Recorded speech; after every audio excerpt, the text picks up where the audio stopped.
गोबर को शहर आने पर मालूम हुआ कि जिस अड्डे पर वह अपना खोचा लेकर बैठता था, वह एक दूसरा खोचे वाला बैठने लगा है और ग्राहक अब गोबर को भूल गए हैं।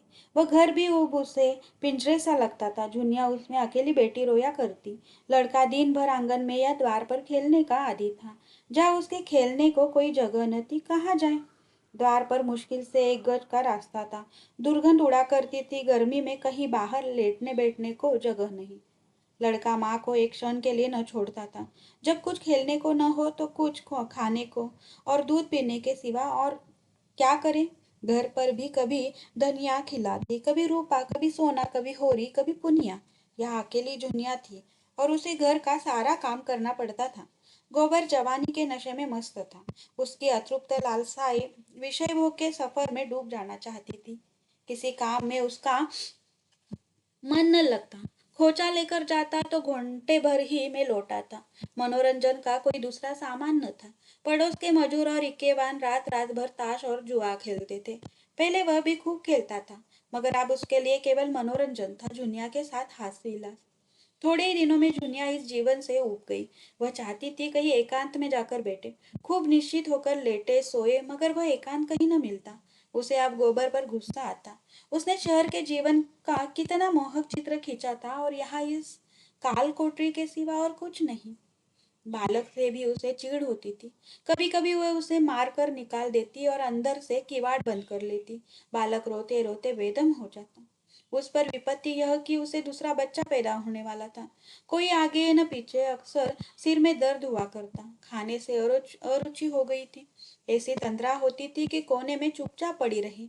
कोई उसे न बोले चाले, मगर यहाँ गोबर का निष्ठुर प्रेम स्वागत के लिए द्वार खटखटा रहता था। स्तन में दूध नाम को नहीं, लेकिन चुन्नू छाती पर सवार रहता था। देह के साथ उसका मन भी दुर्बल हो गया। वह जो संकल्प करती उसे थोड़े से आग्रह पर तोड़ देती। वह लेटी रहती और चुन्नू आकर जबरदस्ती उसकी छाती पर बैठ जाता। वह अब 2 साल का हो गया। बड़े तेज दांत निकल आए। मुंह में दूध न जाता तो वह क्रोध में आकर दांत काट लेता। लेकिन जुनिया में अब इतनी शक्ति भी न थी कि उसे छाती पर से ढकेल दे। उसे हरदम मौत सामने खड़ी नजर आती। पति और पुत्र किसी से भी उसे स्नेह न था। सभी अपने मतलब के यार हैं। बरसात के दिनों में जब चुन्नू को दस्त आने लगे तो उसने दूध पीना छोड़ दिया। तो जुनिया को सिर से एक विपत्ति टल जाने का अनुभव हुआ। लेकिन जब एक सप्ताह के बाद बालक मर गया तो उसकी स्मृति पुत्र स्नेह से सजीव होकर उसे रुलाने लगी। जब गोबर बालक के मरने के एक ही सप्ताह बाद फिर आग्रह करने लगा तो उसने क्रोध में जलकर कहा, तुम कितने पशु हो। जुनिया को अब चुन्नू की स्मृति चुन्नू से भी कहीं प्रिय थी। चुन्नू जब तक सामने था वह उससे जितना सुख पाती थी उससे कहीं ज्यादा कष्ट पाती थी। अब चुन्नू उसके मन में आ बैठा था। शांत, स्थिर, सुशील, सुहास। उसकी कल्पना में अब वेदना में आनंद था, जिसमें प्रत्यक्ष की काली छाया न थी। बाहर वाला चुन्नू उसके भीतर वाले चुन्नू का प्रतिबिंब मात्र था। प्रतिबिंब सामने था जो असत्य था, अस्थिर था। सत्य रूप तो उसके भीतर ही था, उसकी आशाओं और शुभेच्छाओं से सजीव। दूध की जगह उसे अपना रक्त पिला पिला कर पाल रही थी। उसे अब वह बंद कोठरियों और वह दुर्गंधमय वायु दोनों जून धुएं में जलना, इन बातों का मानो ज्ञान ही न रहा। वह स्मृति उसके भीतर बैठी हुई जैसे उसे शक्ति प्रदान करती रहती। जीते जी जो उसके जीवन का भार था, मरकर उसके प्राणों में समा गया था। उसकी सारी ममता अंदर जाकर बाहर में उदासीन हो गई। गोबर देर में आता है या जल्द, रुचि से भोजन करता है या नहीं, प्रसन्न है या उदास, इसकी अब उसे बिल्कुल चिंता न थी। गोबर क्या कमाता है और कैसे खर्च करता है, इसकी भी उसे परवाह न थी। उसका जीवन जो कुछ था भीतर था, बाहर वह केवल निर्जीव थी। उसके शोक में भाग लेकर उसके अंतर जीवन में बैठ कर गोबर उसके समीप जा सकता था, उसके जीवन का अंग बन सकता था, पर वह उसके बाह्य जीवन के सूखे तट पर आकर ही प्यासा लौटा जाता था। एक दिन उसने रूखे स्वर में कहा, तो चुन्नू के नाम को कब तक रोए जाएगी। 4-5 महीने तो हो गए। जूनियर ठंडी सांस लेकर कहा, तुम मेरा दुख नहीं समझ सकते। अपना काम देखो, मैं जैसी हूँ वैसी पड़ी रहने दो। तेरे रोते रहने से चुन्नू लौट आएगा। जुनिया के पास कोई जवाब न था। वह उठकर पतीली में कचालू के लिए आलू उबालने लगी। गोबर को ऐसा पाषाण हृदय उसने न समझा था। इस बेदर्दी ने उसके चुन्नू को उसके मन में और भी सजग कर दिया। चुन्नू उसी का है, उसमें किसी का साझा नहीं, किसी का हिस्सा नहीं। अभी तक चुन्नू किसी अंश में उसके हृदय के बाहर भी था। गोबर के हृदय में भी उसकी कुछ ज्योति थी, अब वह संपूर्ण रूप से उसका था। गोबर ने खोचे से निराश होकर शक्कर के मिल में नौकरी कर ली थी। मिस्टर खन्ना ने पहले मिल से प्रोत्साहित होकर हाल में यह दूसरा मिल खोला दिया था। गोबर को वहां बड़े सवेरे जाना पड़ता और दिन भर के बाद जब वह दिया जले घर लौटता तो उसकी देह में जरा भी जान न रहती। गोबर को घर पर भी उससे इससे कम मेहनत न करनी पड़ती, लेकिन वहां उससे जरा भी थकान न होती थी। बीच बीच में वह हंस बोल भी लेता था। उस खुले मैदान में उन्मुक्त आकाश के नीचे जैसे उसकी शक्ति पूरी हो जाती थी। वह उसकी देह चाहे जितना काम करे मन स्वच्छंद रहता था। यहाँ देह की उतनी मेहनत न होने पर भी जैसे उसे कोलाहल, उस गति और तूफानी शोर का उस पर बोझ सा लदा रहता था। श्रमिकों को यह शंका भी बनी रहती थी कि न जाने कब डांट पड़ जाए। सभी श्रमिकों की यही दशा थी। सभी ताड़ी या शराब में अपनी दैहिक थकान और मानसिक अवसाद को डुबोया करते थे। गोबर को भी शराब का चस्का पड़ा। घर आता तो नशे में चूर और पहर रात गए और आकर कोई न कोई बहाना खोज कर जुनिया को गालियां देता, घर से निकालने लगता और कभी कभी पीट भी देता। जुनिया को अब यह शंका होने लगी कि वह अकेली है, इसी से उसका यह अपमान हो रहा है। ब्याहता होती तो गोबर की मजाल थी कि उसके साथ यह बर्ताव करता। बिरादरी उसे दंड देती, हुक्का पानी बंद कर देती। उसने कितनी बड़ी भूल की कि इस कपटी के साथ घर से निकल भागी। सारी दुनिया में हंसी भी हुई और हाथ न कुचाया। दुनिया गोबर को अपना दुश्मन समझने लगी। न उसके खाने पीने की परवाह करती, न अपने खाने पीने की। जब गोबर उसे मारता तो उसे ऐसा क्रोध आता कि गोबर का गला छुरे से रेत डाले। गर्भ जो जो पूरा हो जाता है उसकी चिंता बढ़ती जाती है। इस घर में तो उसका मरण हो जाएगा। कौन उसकी देखभाल करेगा, कौन उसे संभालेगा? जो गोबर इसी तरह मारता पीटता रहा तब तो उसका जीवन नरक ही हो जाएगा।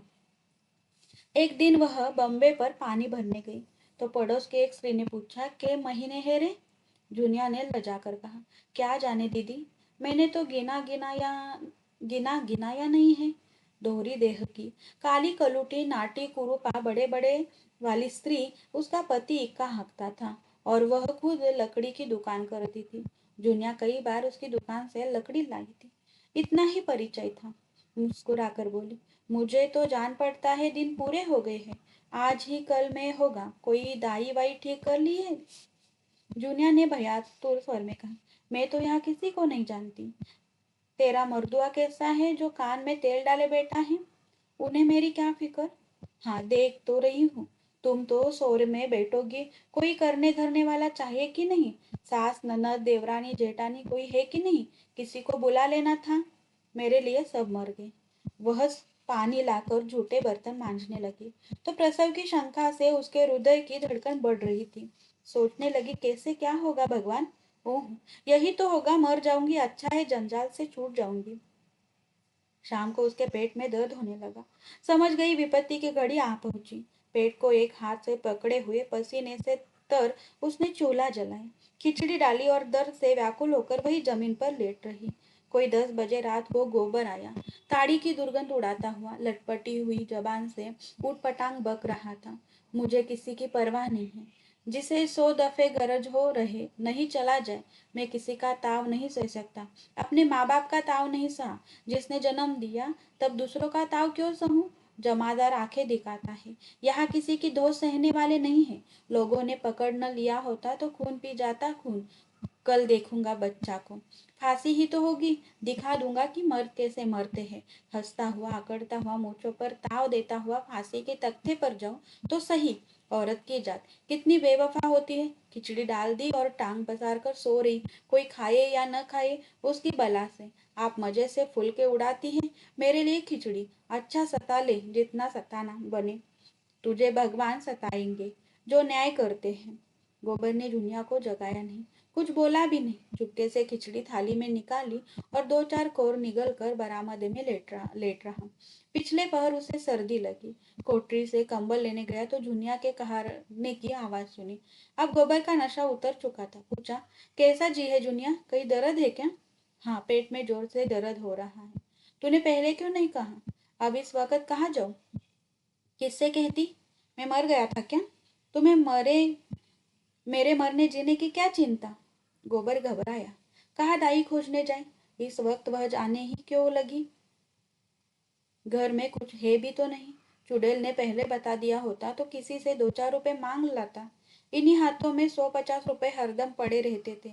चार आदमी खुशामद करते थे। इस कुलच्छनी के आते ही जैसे लक्ष्मी रूठ गई। टके टके को मोहताज हो गया। ससा किसी ने पुकारा, यह क्या तुम्हारी घरवाली करा रही है? दर्द तो नहीं हो रहा है? यह वही मोटी औरत थी जिससे आज जुनिया की बातचीत हुई थी। घोड़े को दाना खिलाने उठी थी। जुनिया का कराहना सुनकर पूछने आ गई थी। गोबर ने बरामदे में जाकर कहा, पेट में दर्द है, छटपटा रही है, यहाँ कोई दाई मिलेगी? वह तो मैं आज उसे देखकर ही समझ गई थी। दाई कच्ची सराय में रहती है, लपक कर बुला लाओ, कहना जल्दी चल, तब तक मैं यही बैठी हूँ। मैंने तो कच्ची सराय नहीं देखी, किधर है? अच्छा, तुम उसे पंखा जलते रहो, मैं बुलाए लाती हूँ। सही कहते हैं, अनाड़ी आदमी किसी काम का नहीं, पूरा पेट और दाई की खबर नहीं। यह कहती हुई वह चल दी। इसके मुंह पर तो लोग इसे चूहिया कहते हैं, यही इसका नाम था। लेकिन पीठ पीछे मोटली कहा करते थे। किसी को मोटली कहते सुन लेती थी तो उसके 7 पुरखों तक चढ़ जाती थी। गोबर को बैठे 10 मिनट भी न हुए होंगे कि वह लौट आई और बोली, अब संसार में गरीबों का कैसे निभा होगा? वह कहती है 5 रुपए लूंगी, तब चलूंगी और 8 आने रोज, 12वें दिन एक साड़ी। मैंने कहा तेरा मुंह जुलूस दूं, तू जा चूल्हे में, मैं देख लूंगी। 12 बच्चों की माँ यो ही नहीं हो गई हूँ। तुम बाहर आ जाओ गोवर्धन, मैं सब कर लूंगी। बखत पड़ने पर आदमी ही आदमी के काम आता है। 4 बच्चे जना लिए तो दाई बन गई बेटी। वो जुनिया के पास जा बैठी और उसका सिर अपनी जांग पर रखकर उसका पेट सहलाते हुए बोली, मैं तो आज तुझे देखते ही समझ गई थी।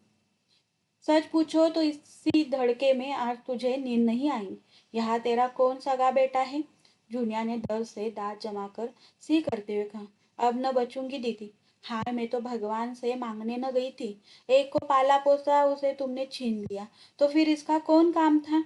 मैं मर जाऊं माता तो तुम बच्चे पर दया करना, उसे पाल पोस देना, भगवान तुम्हारा भला करेंगे। चूहिया स्नेह से उसके केश सुलझाती हुई बोली, धीरज धर बेटी, धीरज धर, अभी क्षण भर में कष्ट कटा जाता है। तूने भी तो जैसे चुप्पी साध ली थी, इसमें किस बात की लाज? मुझे बता दिया होता तो मैं मौलवी साहब के पास से ताबीज ला देती, वही मिर्जा जी जो इस हाथे में रहते हैं। इसके बाद जुनिया को कुछ होश न रहा। 9 बजे सुबह उसे होश आया तो उसने देखा चूहिया शिशु को लिए बैठी है और वह साफ साड़ी पहने लेटी हुई है।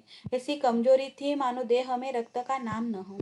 चूहिया रोज सवेरे आकर जुनिया के लिए हरीरा और हलवा पका जाती और दिन में भी कई बार आकर बच्चों को उपटन मल जाती और ऊपर का दूध पिला जाती। आज चौथा दिन था पर जुनिया में दूध न उतरा था। शिशु रो रो कर गला फाड़े लेता था क्योंकि ऊपर का दूध उसे पचता न था। एक क्षण को भी वह चुप न होता था।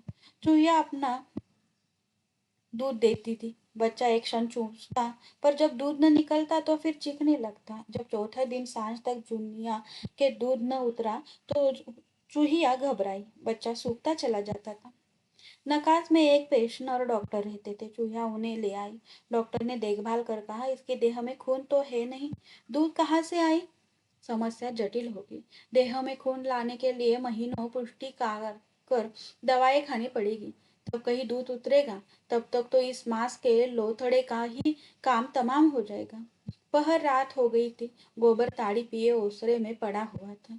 चूहिया बच्चों को चुप कराने के लिए उसके मुंह में दिए थी। सहसे उसे ऐसा मालूम हुआ कि उसकी छाती में दूध आया गया हो। प्रसन्न होकर चूहिया बोल उठी, ले जूनिया, अब तेरा बच्चा जी जाएगा। मेरी छाती में दूध आ गया। जूनिया ने चकित होकर कहा, तुम्हें दूध आ गया? हाँ री, सच। मैं तो नहीं पति आती, देख ले। उसने अपना दूध की धार फूट निकली। जुनिया के मुंह से निकला, तुम्हारी छोटी बिटिया तो 8 साल से कम की नहीं है। हाँ, 8वां है। इस तो इधर दो, तुम्हें कोई बाल बच्चा नहीं हुआ? वही लड़की पेट पोंछनी थी, छाती बिल्कुल सूख गई थी, लेकिन भगवान की लीला है और क्या। अब से चूहिया दिन में 4-5 बार आकर बच्चों को दूध पिला जाती थी। बच्चा पैदा तो हुआ था दुर्बल, लेकिन चूहिया का दूध पीकर गदराया जाता था। एक दिन चूहिया नदी स्नान करने चली गई। बच्चा भूख के मारे छटपटाने लगा। चूहिया 10 बजे लौटी तो जुनिया बच्चे को कंधे से लगाए झूला रही थी और बच्चा रोए जाता था। चूहिया ने बच्चों को उसकी गोद से लेकर दूध पिला देना चाहा, पर जुनिया ने उसे झिड़का कर कहा, रहने दो, आभागा मर जाए वही अच्छा, किसी का एहसान तो न लेना पड़े। चूहिया गिड़गिड़ाने लगी। जुनिया ने बड़े अदरावन के बाद बच्चा उसकी गोद में दिया। जुनिया और गोबर में अब भी न पड़ती थी। जुनिया के मन में बैठ गया था कि यह पक्का मतलबी बेदर्द आदमी है, मुझे केवल भोग की वस्तु समझता है। चाहे मैं मरूं या जीऊं, उसकी इच्छा पूरी किए जाऊं, उसे बिल्कुल गम नहीं। सोचता होगा यह मर जाएगी तो दूसरी लाऊंगा, लेकिन मुंह धो रखे बच्चों, मैं ही ऐसी अल्लड़ थी कि तुम्हारे फंदे में आ गई। तब तो पैरों पर सिर रखे देता था, यहाँ आते ही न जाने क्यों जैसे इसका मिजाज ही बदल गया। जाड़ा आ गया था, पर न ओढ़त न बिछावन। रोटी दाल से जो 2-4 रुपए बचते ताड़ी में उड़ जाते। एक पुराना लिहाफ था, दोनों उसी में सोते थे, लेकिन फिर भी उनमें 100 कोस का अंतर था। दोनों एक ही करवट में रात काट देते। गोबर का जी शिशु को गोद में लेकर खिलाने के लिए तरस कर रह जाता था। कभी कभी वह रात को उठकर उसका प्यारा मुखड़ा देख लिया करता था, लेकिन जुनिया की ओर से उसका मन खींचता था। जुनिया भी उससे बात न करती, न उसकी कुछ सेवा ही करती, और दोनों के बीच में यह मालिन्य समय के साथ लोहे के मोर्चे की भांति गहरा रूढ़ और कठोर हो जाता था। दोनों एक दूसरे की बातों का उल्टा ही अर्थ निकालते, वही जिससे आपस का द्वेष और भड़के। कई दिनों तक एक एक वाक्य को मन में पाले रहते और उसे अपना रक्त पिला पिला कर एक दूसरे पर झपट पड़ने के लिए तैयार रहते, जैसे शिकारी कुत्ते हों। उधर गोबर के कारखाने में भी आए दिन एक न एक हंगामा उठता रहता था।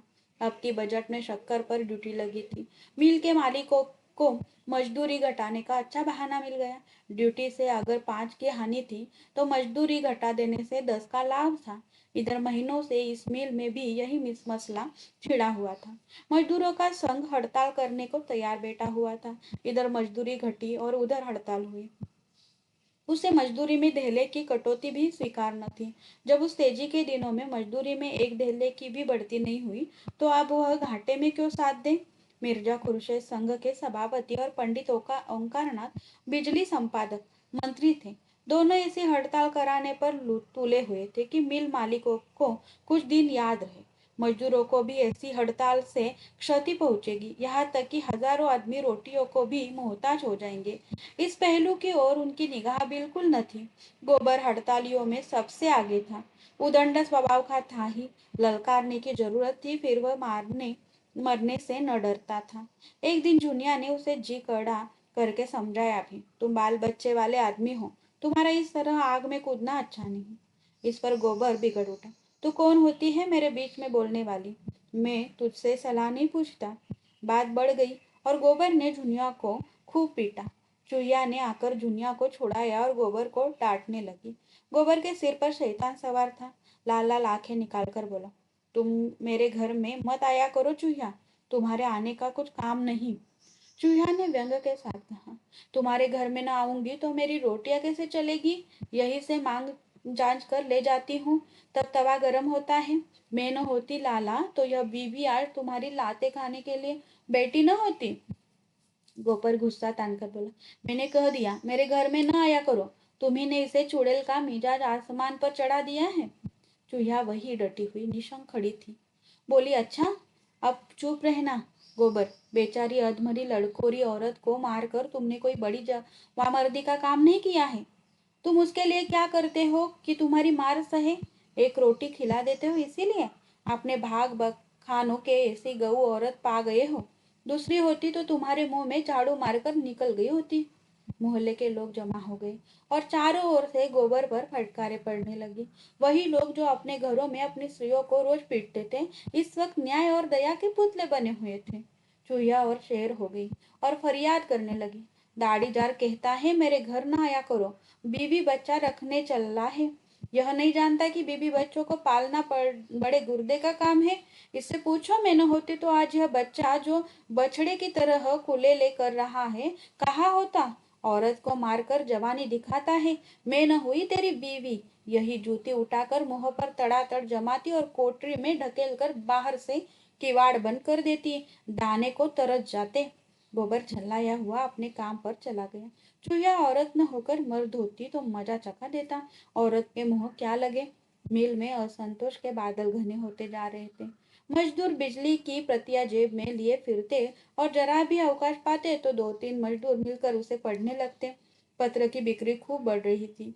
मजदूरों के नेता बिजली कार्यालय में आधी रात तक बैठे हड़ताल की स्कीमें बनाया करते और प्रातःकाल जब पत्र में यह समाचार मोटे मोटे अक्षरों में छपता तो टूट पड़ जनता टूट पड़ती और पत्र की सभी कॉपियां तुरंत दूने तिगुने दाम पर बिक जाती। उधर कंपनी के डायरेक्टर भी अपनी घात में बैठे हुए थे। हड़ताल हो जाने में ही उनका हित था। आदमियों की कमी तो है नहीं, बेकारी बढ़ी हुई है। इसके आधे वेतन पर ऐसे आदमी आसानी से मिल सकते हैं। माल की तैयारी में एकदम आधी बचत हो जाएगी। 10-5 दिन काम का हरज होगा, कुछ परवाह नहीं। आखिर यही निश्चय हो गया कि मजदूर में कमी का ऐलान कर दिया जाए। दिन और समय नियत कर लिया गया। पुलिस को सूचना दे दी गई। मजदूरों को कानो कान खबर न थी। वे अपनी घात में थे। उसी वक्त हड़ताल करना चाहते थे जब गोदाम में बहुत थोड़ा माल रह जाए और मांग की तेजी हो। एकाएक एक दिन जब मजदूर लोग शाम को छुट्टी पाकर चलने लगे तो डायरेक्टरों को ऐलान सुना दिया गया। उसी वक्त पुलिस आ गई। मजदूरों को अपनी इच्छा के विरुद्ध उसी वक्त हड़ताल करनी पड़ी। जब गोदाम में इतना माल भरा हुआ था कि बहुत तेज मांग होने पर भी 6 महीने से पहले न उठ सकता था। मिर्जा खुर्शीद ने यह बात सुनी तो मुस्कुराए, जैसे कोई मनस्वी योद्धा अपने शत्रु के रण कौशल्य पर मुग्ध हो गया हो। एक क्षण विचारों में डूबे रहने के बाद बोले, अच्छी बात है, अगर डायरेक्टरों की यही इच्छा है तो यही सही। हालात उनके मुआफिक है, लेकिन हमें न्याय का बल है। वे लोग नए आदमी रखकर अपना काम चलाना चाहते हैं। हमारी कोशिश यह होनी चाहिए कि उन्हें एक भी नया आदमी न मिले। यही हमारी पथ होगी। बिजली कार्यालय में उसी वक्त खतरे की मीटिंग हुई। कार्यकारिणी समिति का भी संगठन हुआ। पदाधिकारियों का चुनाव हुआ और 8 बजे रात को मजदूरों का लंबा जुलूस निकला।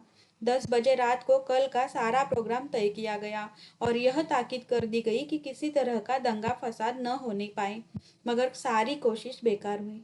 हड़तालियों ने नए मजदूरों का टिड्डी दाल मिल के द्वार पर खड़ा देखा तो इनकी हिंसा वृत्ति काबू से बाहर होगी। सोचा था 100-100, 50-50 आदमी रोज भर्ती के लिए आएंगे। उन्हें समझा बुझा कर या धमका कर भगा देंगे। हड़तालियों की संख्या देखकर नए लोग आप ही भयभीत हो जाएंगे। मगर यहाँ तो नक्शा ही कुछ और था।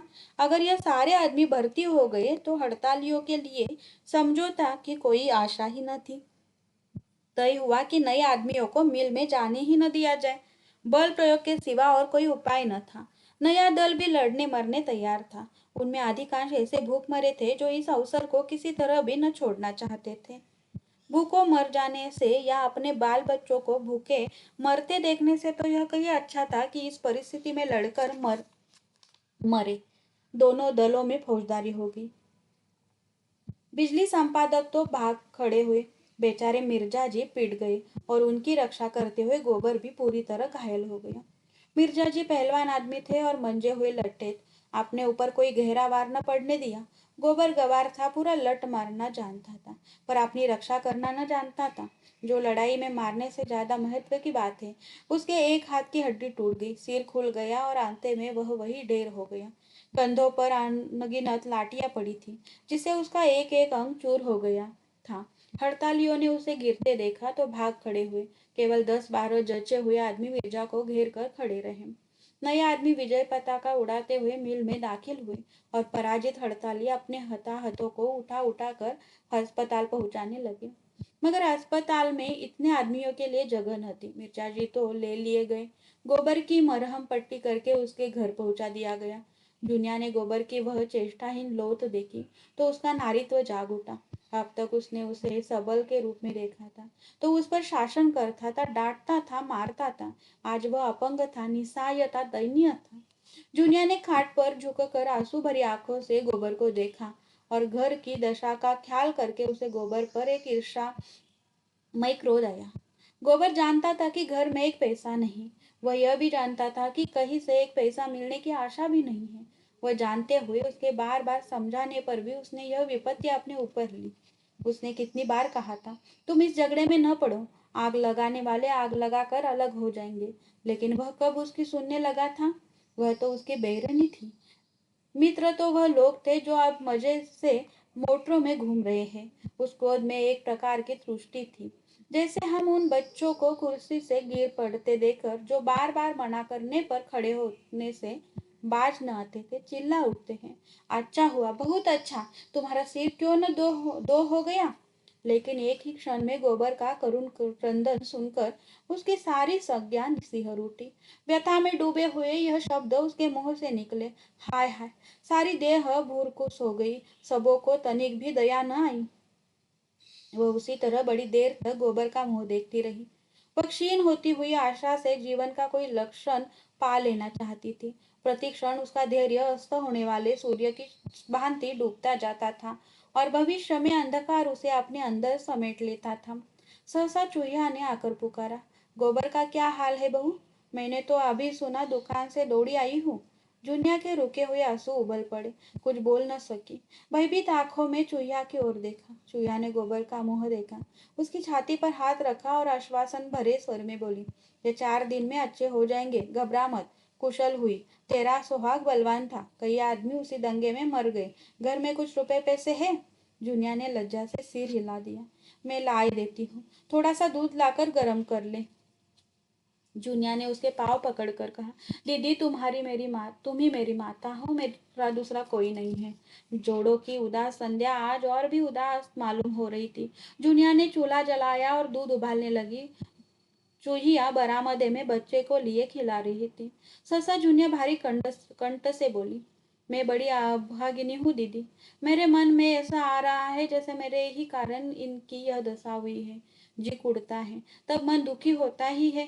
फिर गालियां भी निकलती है, शराब भी निकलता है, कौन जाने मेरी गालियां से ही।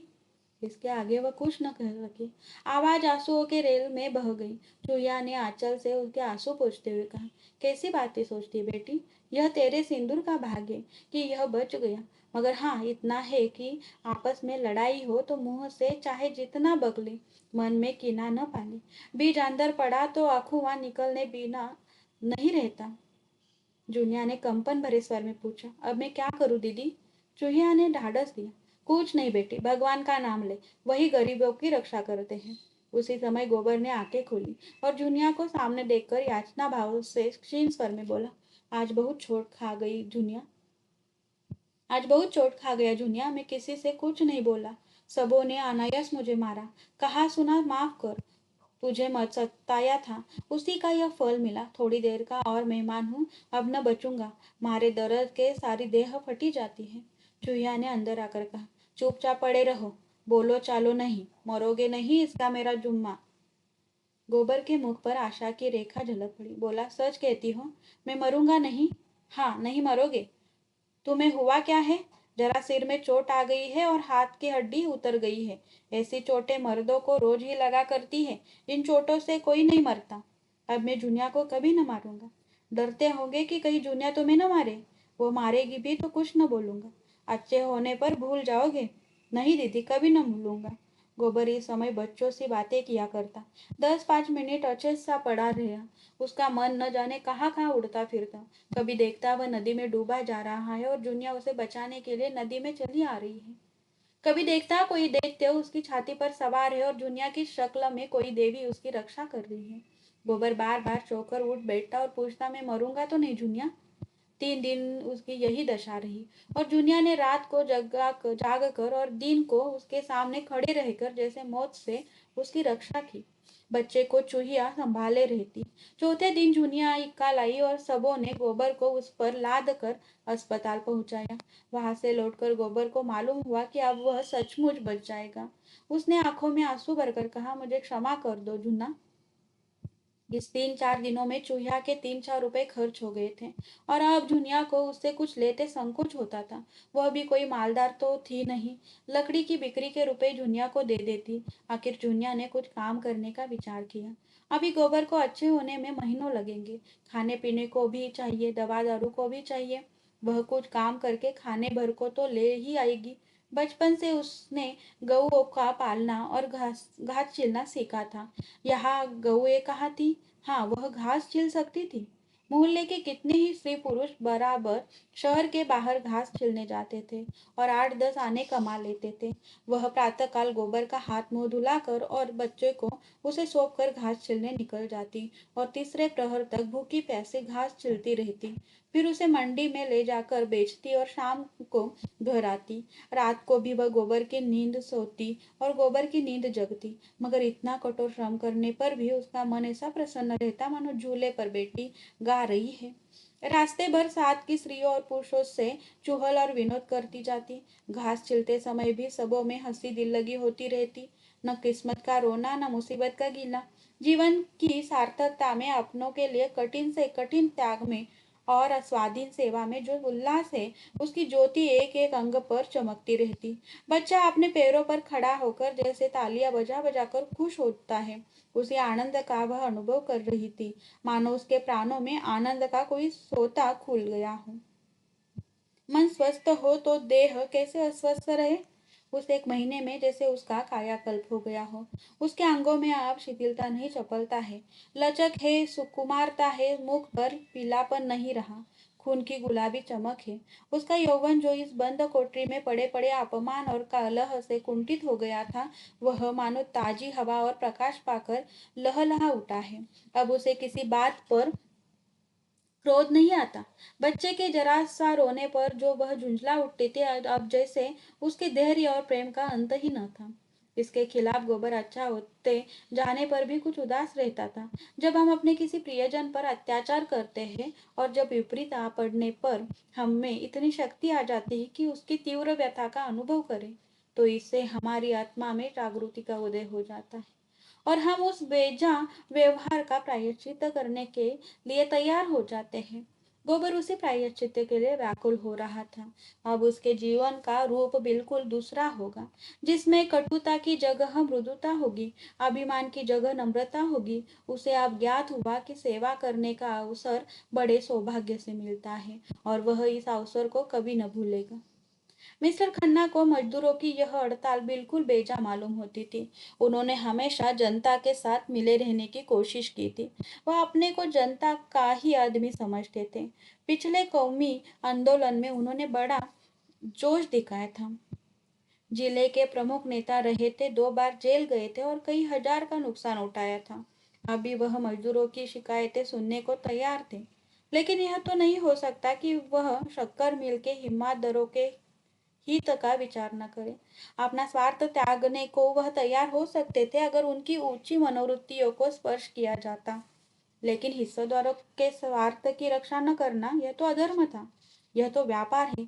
कोई सदाव्रत नहीं कि सब कुछ मजदूरों के ही बांट दिया जाए। हिस्सेदारों को यह विश्वास दिलाकर रुपए लिए गए थे कि इस काम में 15-20 सैकड़े का लाभ है। अगर उन्हें ये 10 सैकड़ा भी न मिले तो वे डायरेक्टरों को और विशेषकर मिस्टर खन्ना को धोखेबाज ही तो समझेंगे और फिर अपना वेतन वह कैसे कम कर सकते थे। मिस्टर खन्ना ने कंपनियों को देखते अपना वेतन कम रखा था। केवल 1,000 रुपये महीना लेते थे। कुछ कमीशन भी मिल जाता था, मगर वह इतना लेते थे तो मिल का संचालन भी करते थे। मजदूर केवल हाथ से काम करते थे। डायरेक्टर अपनी बुद्धि से, विद्या से, प्रतिभा से, प्रभाव से काम करता है। दोनों शक्तियों का मोल बराबर तो नहीं हो सकता। मजदूरों को यह संतोष क्यों नहीं होता कि मंदी का समय है और चारों तरफ बेकारी फैली रहने के कारण आदमी सस्ते हो गए हैं। उन्हें तो एक की जगह पौन भी मिले तो संतुष्ट रहना चाहिए था। और सच पूछो तो वे संतुष्ट है, उनका कोई कसूर नहीं। वे तो मूर्ख है। बच्चिया के ताऊ शरारत तो ओंकारनाथ और मिर्जा खुर्शीदी की है। यही लोग उन बेचारों को कठपुतली की तरह नचा रहे हैं, केवल थोड़े से पैसे और यश के लोभ में पड़कर। यह नहीं सोचते कि उनकी दिल लगी से कितने घर तबाह हो जाएंगे। ओंकारनाथ का पत्र नहीं चलता तो बेचारे खन्ना क्या करें। आज उनके पत्र के 1 लाख ग्राहक हो जाए और उससे उन्हें 5 लाख का लाभ होने लगे तो क्या वह केवल अपने गुजारे भर को लेकर शेष कार्यकर्ताओं में बांट देंगे? कहा की बात। और वह त्यागी मिर्जा खुर्शीद भी तो एक दिन लखपति थे। हजारों मजदूर उनके नौकर थे। तो क्या वह अपने गुजारे भर को लेकर सब कुछ मजदूरों में बांट देते थे? वह उसी गुजारे की रकम में यूरोपियन छोकरियों के साथ विहार करते थे, बड़े बड़े अफसरों के साथ दावतें उड़ाते थे, हजारों रुपए महीने की शराब पी जाते थे और हर साल फ्रांस और स्विट्जरलैंड की सैर करते थे।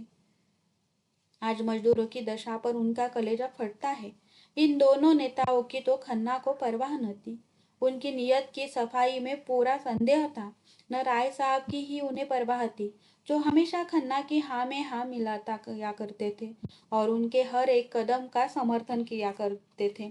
अपने परिचितों में केवल एक ही ऐसा व्यक्ति था जिसके निष्पक्ष विचार पर खन्ना जी को पूरा भरोसा था, और वह डॉक्टर मेहता थे। जब से उन्होंने मालती से घनिष्ठता बढ़ानी शुरू की थी, खन्ना की नजरों में उनकी इज्जत बहुत कम हो गई थी। मालती बरसों खन्ना की हृदयेश्वरी रह चुकी थी, पर उसे उन्होंने सदैव खिलौना समझा था। इसमें संदेह नहीं कि वह खिलौना उन्हें बहुत प्रिय था। उसके खो जाने या टूट जाने या छीन जाने पर वह खूब रोते और वह रोए भी थे, लेकिन थी वह खिलौना ही। उन्हें कभी मालती पर विश्वास न हुआ। वह कभी उनके ऊपरी विलास आवरण को छेद कर उनके अंतकरण तक न पहुंच सकी थी। वह अगर खुद खन्ना से विवाह का प्रस्ताव करती तो वह स्वीकार न करते, कोई बहाना करके टाल देते। अन्य कितने ही प्राणियों की भांति खन्ना का जीवन भी दोहरा या दो रुखी था। एक और वह त्याग और जनसेवा और उपकार के भक्त थे, तो दूसरी ओर स्वार्थ और विलास और प्रभुता के। कौन उनका असली रुख था, यह कहना कठिन है। कदाचित उनके आत्मा का उत्तम आधार सेवा और सहृदयता से बना हुआ था।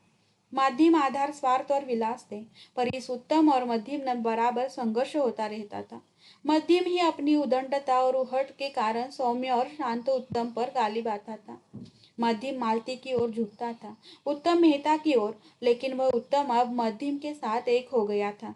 उनकी समझ में न आता था कि मेहता जैसा आदर्शवादी व्यक्ति मालती जैसी चंचल विलासनी रमणी पर कैसे आसक्त हो गया।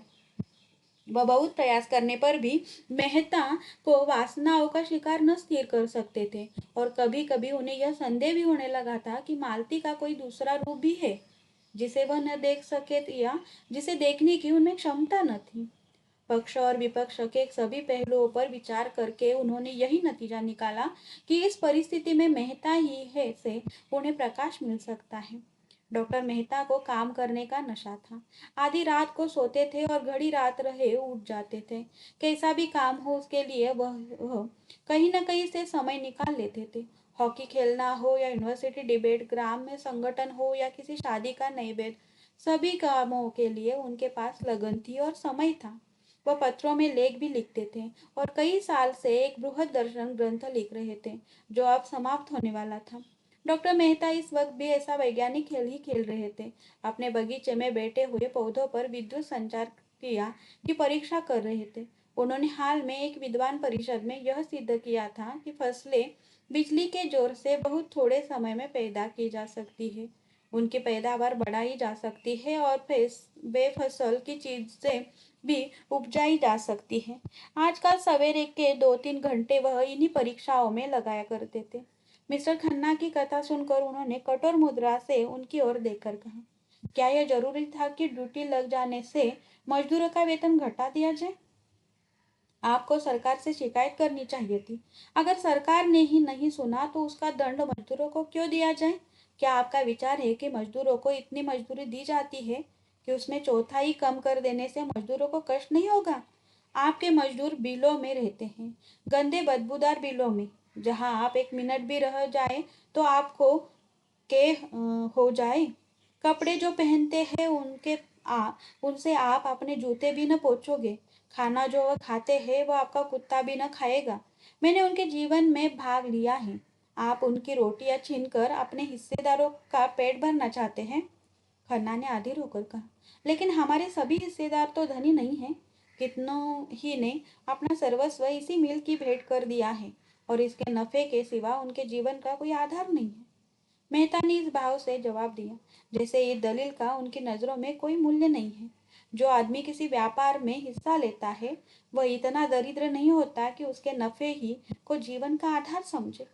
हो सकता है कि नफा कम मिलने पर उसे अपना एक नौकर कम कर देना पड़े या उसके मक्खन और फलों का बिल कम हो जाए, लेकिन वह नंगा या भूखा न रहेगा। जो अपनी जान खपाते हैं उनका हक उन्हें लोगों से ज्यादा है जो केवल रुपए लगाते हैं। यही बात पंडित ओंकार नाथ ने कही थी। मिर्जा खुर्शीद ने भी यही सलाह दी थी। यहाँ तक कि गोविंदी ने भी मजदूरी ही का पक्ष लिया था। पर खन्ना जी ने उन लोगों की परवाह न की थी। लेकिन मेहता के मुंह से वही बात सुनकर वह प्रभावित हो गई। ओंकार नाथ को बस भारतीय समझते थे, मिर्जा खुर्शीद को गैर जिम्मेदार और गोविंदी को अयोग्य। मेहता की बात में चरित्र अध्ययन और सद्भाव की शक्ति थी। सहसा मेहता ने पूछा, आपने अपनी देवी जी से भी इस विषय में राय ली? खन्ना ने सकुचाते हुए कहा, हाँ पूछा था। उनकी क्या राय थी? वही जो आपकी है। मुझे यही आशा थी और आप उसी विदुषी को अयोग्य समझते हैं। उसी वक्त मालती आ पहुंची और खन्ना को देखकर बोली, अच्छा आप विराज रहे हैं। मैंने मेहता जी की आज दावत की है, सभी चीजें अपने हाथ से पकाई है। आपको भी न्योता देती हूँ। गोविंदी देवी से आपका यह अपराध क्षमा करा दूंगी। खन्ना को कौतूहल हुआ। अब मालती अपने हाथों से खाना पकाने लगी है। मालती, वही मालती जो खुद कभी अपने जूते न पहनती थी, जो खुद कभी बिजली का बटन तक न दबाती थी। विलास और विनोद ही जिसका जीवन था। मुस्कुराकर कहा, अगर आपने पकाया है तो जरूर आऊंगा। मैं तो कभी सोच ही न सकता था कि आप पाक कला में भी निपुण हैं। मालती निसंकोच भाव से बोली, इन्होंने मार मार कर वैद्य बना दिया, इनका हुक्म कैसे टाल देती? पुरुष देवता जो ठहरे। खन्ना ने इस व्यंग का आनंद लेकर मेहता की ओर आंख मारते हुए कहा, पुरुष तो आपके लिए इतने सम्मान की वस्तु न थी। मालती झेपी नहीं। इस संकेत का आशय समझकर जोश भरे स्वर में बोली, लेकिन आप हो गई, इसलिए कि मैंने पुरुष का जो रूप अपने परिचितों की परिधि में देखा था उससे यह कहीं सुंदर है। पुरुष इतना सुंदर, इतना कोमल हृदय। मेहता ने मालती की ओर दीन भाव से देखा और बोले, नहीं मालती, मुझ पर दया करो, नहीं तो मैं यहाँ से भाग जाऊंगा। इन दिनों जो कोई मालती से मिलता वह उससे मेहता की तारीफों के पुल बांध देती, जैसे कोई नवदीक्षित अपने नए विश्वासों का ढिंडोरा पीटता फिरे। सुरुचि का ध्यान भी उसे न रहता और बेचारे मेहता दिल में कट कर रह जाते। वह कड़ी और कड़वी आलोचना तो बड़े शौक से सुनते थे, लेकिन अपनी तारीफ सुनकर जैसे बेवकूफ बन जाते थे। मुंह जरा सा निकल आता था जैसे कोई फबती कसी गई हो। और मालती उन औरतों में न थी जो भीतर रह सके, वो बाहर ही रह सकती थी। पहले भी और अब भी, व्यवहार में भी, विचार में भी। मन में कुछ रखना वह न जानती थी।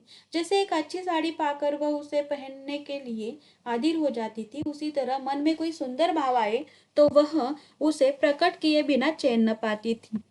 मालती ने और समीप आकर उनकी पीठ पर हाथ रखकर मानो उनकी रक्षा करते हुए कहा, अच्छा भागो नहीं, अब कुछ न कहूंगी। मालूम होता है तुम्हें अपनी निंदा ज्यादा पसंद है, तो निंदा ही सुनो। खन्ना जी, यह महाशय मुझ पर अपने प्रेम का जाल। शक्कर मिल की चिमनी यहाँ से साफ नजर आती थी। खन्ना ने उसकी तरफ देखा। वह चिमनी खन्ना के कीर्ति स्तंभ की भांति आकाश में स्थिर उठाए खड़ी थी। खन्ना की आंखों में अभिमान चमक उठा। इसी वक्त उन्हें मिल के दफ्तर में जाना है। वहां डायरेक्टरों की एक अर्जेंट मीटिंग करनी होगी और इस परिस्थिति को उन्हें समझाना होगा कि इस समस्या को हल करने का उपाय भी बतलाना होगा। मगर चिमनी के पास यह धुआं कहाँ से उठ रहा है? देखते देखते सारा आकाश बैलून की भांति धुएं से भर गया।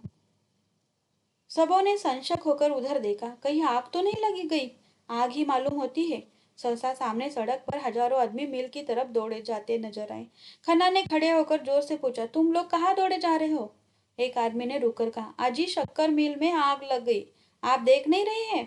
खन्ना ने मेहता की ओर देखा और मेहता ने खन्ना की ओर। मालती दौड़ी हुई बंगले में गई और अपने जूते पहनाई। अफसोस और शिकायत करने का अवसर न था। किसी के मुंह से एक बात न निकली। खतरे में हमारी चेतना अंतर्मुख हो जाती है। खन्ना की कार खड़ी ही थी। तीनों आदमी घबराए हुए आकर बैठे और मिल की तरफ भागे। चौरास्ते पर पहुंचे तो देखा सारा शहर मिल की ओर उमड़ा चला आ रहा है। आग में आदमियों को खींचने का जादू है। कार आगे न बढ़ सकी। मेहता ने पूछा, आग का बीमा तो करा लिया था ना? खन्ना ने लंबी सांस खींचकर कहा, कहा भाई, अभी तो लिखा पढ़ी हो रही थी, क्या जानता था यह आफत आने वाली है। कार वही राम आश्रय छोड़ दी गई और तीनों आदमी भीड़ चीरते हुए मिल के सामने जा पहुंचे। देखा तो अग्नि का एक सागर आकाश में उड़ रहा था। अग्नि की उन्मत्त लहरें एक पर एक दांत पीसे थी। जीभ लपलप आती थी, जैसे आकाश को भी निकल जाएगी। उस अग्नि समुद्र के नीचे ऐसा धुआं छाया था मानो सावन की घटा काली ने नहाकर नीचे उतर आई हो। उसके ऊपर जैसे आग का थरथराता हुआ उठ उबलता हुआ हिमालय खड़ा था। हाथे में लाखों आदमियों की भीड़ थी। पुलिस भी थी, फायर ब्रिगेड भी, सेवा समितियों के सेवक भी, पर सब के सब आग की भीषणता से मानो शिथिल हो गए हो। फायर ब्रिगेड के छींटे उस अग्नि समुद्र में जाकर जैसे बुझ जाते थे। ईंटें जल रही थी, लोहे के गार्डन जल रहे थे और पिघली हुई शक्कर के परनाले चारों तरफ बह रहे थे। और तो और जमीन से भी ज्वाला निकल रही थी। दूर से तो मेहता और खन्ना को यह आश्चर्य हो रहा था कि इतने आदमी खड़े तमाशा क्यों देख रहे हैं, आग बुझाने में मदद क्यों नहीं करते। मगर अब इन्हें भी ज्ञात हुआ था कि तमाशा देखने के सिवा और कुछ करना वश से बाहर। मिल की दीवारों से 50 गज के अंदर जाना जान जोखिम था। ईंट और पत्थर के टुकड़े चटाक चटाक टूट कर उछल रहे थे। कभी कभी हवा का रुख इधर हो जाता था तो भगदड़ पड़ जाती थी। ये तीनों आदमी भीड़ के पीछे खड़े थे। कुछ समझ में न आता था क्या करें। आखिर आग लगी कैसे और इतनी जल्द फैल कैसे गई। क्या पहले किसी ने देखा ही नहीं या देखकर भी बुझाने का प्रयास किया न किया। इस तरह के प्रश्न सभी के मन में उठ रहे थे, मगर वह पूछे किससे। मिल के कर्मचारी होंगे तो जरूर, लेकिन उस भीड़ में उनका पता चलना कठिन था। सहसा हवा का इतना तेज झोंका आया कि आग की लपटें नीचे होकर इधर लपटी, जैसे समुद्र में ज्वार आ गया हो। लोग सिर पर पांव रखकर भागे, एक दूसरे पर गिरते रेलते जैसे कोई शेर झपटा आता हो। अग्नि ज्वालाएं जैसे सजीव हो गई थी, सचेष्ट भी थी, जैसे कोई शेषनाग अपने सहस्र मुख से आग फुंकार रहा हो। कितने ही आदमी तो इस रेल में कुचल गए। खन्ना मुंह के बल गिर पड़े। मालती को मेहता जी दोनों हाथों से पकड़े हुए थे, नहीं तो जरूर कुचल गई होती। तीनों आदमी होते कि दीवार के पास एक इमली के पेड़ के नीचे आकर रुके। खन्ना एक प्रकार की चेतना शून्य तन्मयता से मिल की चिमनी की ओर टकटकी लगाए खड़े थे। मेहता ने पूछा, आपको ज्यादा चोट तो नहीं आई। खन्ना ने कोई जवाब न दिया, उसी तरफ ताकते रहे। उनकी आंखों में वह शून्यता थी जो विक्षिप्तता का लक्षण है। मेहता ने उनका हाथ पकड़कर फिर पूछा, हम लोग यहाँ व्यर्थ खड़े हैं। मुझे भय होता है आपको चोट ज्यादा आ गई है, आइए लौट चले। खन्ना ने उनकी तरफ देखा और जैसे सनक कर बोले, जिनकी यह हरकत है उन्हें मैं खूब जानता हूँ। अगर उन्हें इसी में संतोष मिलता है तो भगवान उनका भला करे। मुझे कुछ परवाह नहीं, कुछ परवाह नहीं, कुछ परवाह नहीं। मैं आज चाहूँ तो ऐसी नई मिल खड़ी कर सकता हूँ। जी हाँ, बिल्कुल नई मिल खड़ी कर सकता हूँ। ये लोग मुझे क्या समझते हैं। मिल ने मुझे नहीं बनाया, मैंने मिल को बनाया और मैं फिर बना सकता हूँ। मगर जिनकी यह हरकत है उन्हें मैं खाक में मिला दूंगा। मुझे मालूम है, रत्ती रत्ती मालूम है। मेहता ने उनका चेहरा और उनकी चेष्टा देखी और घबरा कर बोले, चलिए आपको घर पहुंचा दूं, आपकी तबीयत अच्छी नहीं है। खन्ना ने कहा मारकर कहा, मेरी तबीयत अच्छी नहीं, इसीलिए कि मिल जल गई। ऐसी मिले मैं चुटकियों में खोल सकता हूँ। मेरा नाम खन्ना है, चंद्र प्रकाश खन्ना। मैंने अपना सब कुछ इस मिल में लगा दिया। पहली मिल में हमने 20% नफा दिया। मैंने प्रोत्साहित होकर यह मिल खोली। इसमें आधे रुपए मेरे हैं। मैंने बैंक के 2 लाख इस मिल में लगा दिए। मैं 1 घंटा नहीं, आधा घंटा पहले 10 लाख का आदमी था। जी हाँ, 10। मगर इस वक्त फाके मस्त हूँ, नहीं दिवालिया हूँ। मुझे बैंक को 2 लाख देना है। जिन मकान में रहता हूँ वह अब मेरा नहीं है। जिस बर्तन में खाता हूँ वह भी अब मेरा नहीं। बैंक से मैं निकाल दिया जाऊंगा। जिस खन्ना को देखकर लोग जलते थे वह खन्ना अब धूल में मिल गया। समाज में अब मेरा कोई स्थान नहीं है। मेरे मित्र मुझे अपने विश्वास का पात्र नहीं, दया का पात्र समझेंगे। मेरे शत्रु मुझ पे जलेंगे नहीं, मुझ पर हंसेंगे। आप नहीं जानते मिस्टर मेहता, मैंने अपने सिद्धांतों की कितनी हत्या की है, कितनी रिश्वतें दी है, कितनी रिश्वतें ली हैं। किसानों की ऊख को तोड़ने के लिए कैसे आदमी रखे, कैसे नकली बाट रखे। क्या कीजिएगा यह सब सुनकर, लेकिन खन्ना अपनी यह दुर्दशा कराने के लिए क्यों जिंदा रहे। जो कुछ होना है हो। दुनिया जितना चाहे हंसे मित्र, लोग जितना चाहे अफसोस करे, लोग जितनी गालियां देना चाहे दे, खन्ना अपनी आंखों से देखते और अपने कानों से सुनने के लिए जीता न रहेगा। वह बेहिया नहीं है, बेगरत नहीं है।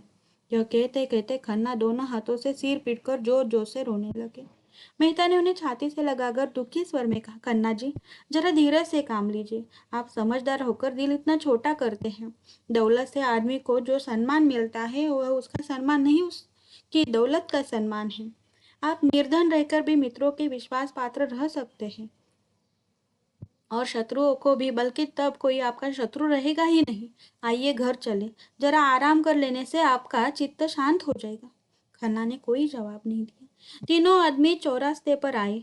कार खड़ी थी। 10 मिनट में खन्ना की कोठी पर पहुंच गए। खन्ना ने उतरकर शांत स्वर में कहा, कार आप ले जाए, अब मुझे इसकी जरूरत नहीं है। मालती और मेहता भी उतर पड़े। मालती ने कहा, तुम चलकर आराम से लेटो, हम बेटे गपशप करेंगे, घर जाने की तो ऐसी कोई जल्दी नहीं है। खन्ना ने कृतज्ञता से उसकी ओर देखा और करुण कंठ से बोले, मुझसे जो अपराध हुए हैं उन्हें क्षमा कर देना मालती। तुम और मेहता, बस तुम्हारे सिवा संसार में मेरा कोई नहीं है। मुझे आशा है तुम मुझे अपनी नजरों से न गिराओगे। शायद 10-5 दिन में यह कोठी भी छोड़नी पड़े। किस्मत में कैसा धोखा दिया। मेहता ने कहा, मैं आपसे सच कहता हूँ खन्ना जी, आज मेरी नजरों में आपकी जो इज्जत है वह कभी न थी। तीनों आदमी कमरे में दाखिल हुए। द्वार खुलने की आहट पाते ही गोविंदी भीतर से आकर बोली, क्या आप लोग वहीं से आ रहे हैं? महाराज तो बड़ी बुरी खबर लाया है। खन्ना के मन में ऐसा प्रबल, न रुकने वाला तूफान आवेग उठा कि गोविंदी के चरणों पर गिर पड़े और उन्हें आंसुओं से धो दे। भारी गले से बोले, हाँ प्रिय, हम तबाह हो गए। उनकी निर्जीव, निराश और आहत आत्मा सांत्वना के लिए विकल हो रही थी। सच्ची स्नेह में डूबी हुई सांत्वना के लिए उस रोगी की भांति जो जीवन सूत्र क्षीण हो जाने पर भी वैद्य के मुख की ओर आशा भरी आंखों से ताक रहा हो। वह गोविंदी जिस पर उन्होंने हमेशा जुल्म किया, जिसका हमेशा अपमान किया, जिससे हमेशा बेवफाई की, जिसे सदैव जीवन का भार समझा, जिसकी मृत्यु की सदैव कामना करते रहे, वही इस समय जैसे आंचल में आशीर्वाद और मंगल और अभय लिए उन पर वार रही थी।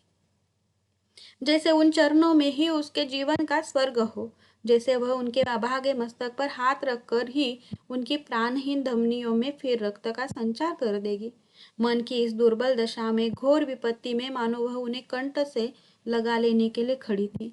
नौका पर बैठे हुए जल विहार करते समय हम जिन चट्टानों को घातक समझते हैं और चाहते हैं कि कोई उन्हें खोद कर फेंक देता, उन्हीं से नौका टूट जाने पर हम चिमट जाते हैं। गोविंदी ने उन्हें एक सोफे पर बैठा दिया और स्नेह भरे कोमल स्वर में बोली, तो तुम इतना दिल छोटा क्यों करते हो? धन के लिए, जो सारे पापों की जड़ है। उस धन से हमें क्या सुख था? सवेरे से आधी रात तक एक न एक झंझट, आत्मा का सर्वनाश। लड़के तुमसे बात करने को तरस जाते थे। तुम्हें संबंधियों को पत्र लिखने तक की फुर्सत न मिलती थी। क्या बड़ी इज्जत थी? हाँ थी, क्योंकि दुनिया आजकल धन की पूजा करती है और हमेशा करती चली आई है। उसे तुमसे कोई प्रयोजन नहीं। जब तक तुम्हारे पास लक्ष्मी है, तुम्हारे सामने पूछ हिलाएगी, कल उतनी ही भक्ति से दूसरों के द्वार पर सिजदे करेगी, तुम्हारी तरफ ताकेगी भी नहीं। तो सत्पुरुष धन के आगे सिर नहीं झुकाते। वह देखते हैं तुम क्या हो। अगर तुम में सच्चाई है, न्याय है, त्याग है, पुरुषार्थ है, तो वे तुम्हारी पूजा करेंगे। नहीं तो तुम्हें समाज का लुटेरा समझकर मुंह फेर लेंगे, बल्कि तुम्हारे दुश्मन हो जाएंगे। मैं गलत तो नहीं कहती मेहता जी? मेहता जी ने मानो स्वर्ग स्वप्न से चौंकर कहा, गलत आप वही कर रही है जो संसार के महान पुरुषों ने जीवन का तात्विक अनुभव करने के बाद कहा है। जीवन का सच्चा आधार यही है। गोविंदी ने मेहता को संबोधित करके कहा, धनी कौन होता है? इसका कोई विचार नहीं करता। वही जो अपने कौशल्य से दूसरों को बेवकूफ बना सकता है। खन्ना ने बात काटकर कहा, नहीं गोविंदी, धन कमाने के लिए अपने में संस्कार चाहिए। केवल कौशल्य से धन नहीं मिलता, इसके लिए भी त्याग और तपस्या करनी पड़ती है। शायद इतनी साधना में ईश्वर भी मिल जाए। हमारी सारी आत्मिक और बौद्धिक और शारीरिक शक्तियों के सामंजस्य का नाम धन है। गोविंद ने विपक्षी न बनकर मध्यस्थ भाव से कहा, मैं मानती हूँ कि धन के लिए थोड़ी तपस्या नहीं करनी पड़ती, लेकिन फिर भी हमने उसे जीवन में जितना महत्व की वस्तु समझ रखा है, उतना महत्व उसमें नहीं है। मैं तो खुश हूँ कि तुम्हारे सिर से यह बोझ टला। अब तुम्हारे लड़के आदमी होंगे, स्वार्थ और अभिमान के पुतले नहीं। जीवन का सुख दूसरों को सुखी करने में है, उनको लूटने में नहीं। बुरा न मानना, अब तक तुम्हारे जीवन का अर्थ था आत्मसेवा, भोग और विलास। देव ने तुम्हें उस साधन से वंचित कर तुम्हारे ज्यादा ऊंचे और पवित्र जीवन का रास्ता खोल दिया है। यह सिद्धि प्राप्त करने में अगर कुछ कष्ट भी हो तो उसका स्वागत करो। तुम उसे विपत्ति समझते ही क्यों हो? क्यों नहीं समझते तुम्हें अन्याय से लड़ने का अवसर मिला है? मेरे विचार में तो पीड़क होने से पीड़ित होना कहीं श्रेष्ठ है। धन खोकर अगर हम अपनी आत्मा को पा सके तो यह कोई महंगा सौदा नहीं है। न्याय के सैनिक बनकर लड़ने में जो गौरव, जो उल्लास है, क्या उसे इतनी जल्द भूल गए? गोविंद के पीले सूखे मुख पर तेज की ऐसी चमक थी मानो उसमें कोई विलक्षण शक्ति आ गई हो, मानो उसकी सारी मुख साधना प्रगल्भ हो उठी हो। मेहता उसकी ओर भक्तिपूर्ण नेत्रों से ताक रहे थे। खन्ना सिर झुकाए इसे देवी प्रेरणा समझने की चेष्टा कर रहे थे और मालती मन में लज्जित थी। गोविंद के विचार इतने ऊंचे, उसका हृदय इतना विशाल और उसका जीवन इतना उज्जवल है।